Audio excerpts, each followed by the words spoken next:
Part 1, Chapter 10.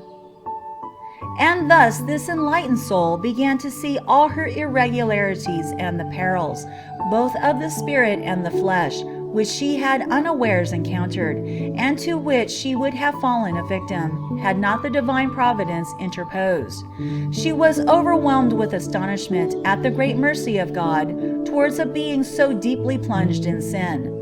But when man begins to see the goodness and providence of God, then God shows him also all his defects, for which he will supply the remedy, and the soul perceives them in an instant by that divine light, the light of pure love.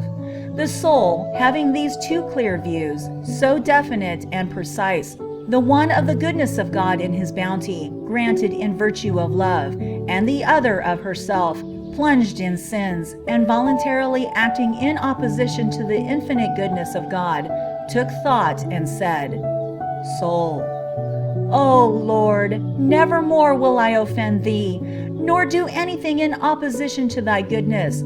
For this thy great goodness has so overpowered me and drawn me so closely unto thee, that I have resolved never more to withdraw from thy disposal, even should it cost life itself.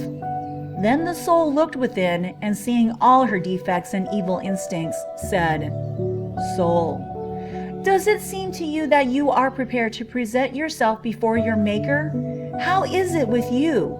Who will deliver you from all your difficulties? Now you see how wretched and vile you are, although you believed yourself so beautiful and good. And this happened because you were so blinded by self-love that you believed in no other paradise than that of sensual delights. And now behold how all these things appear in the divine presence, truly no better than the work of the devil.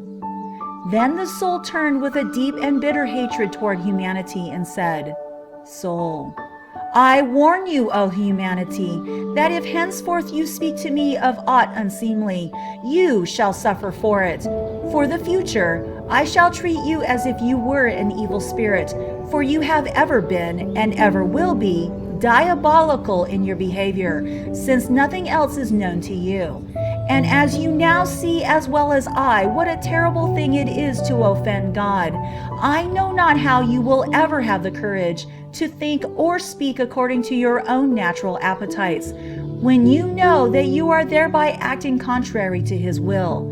However, should you do so, I shall inflict a penance upon you that you will not speedily forget.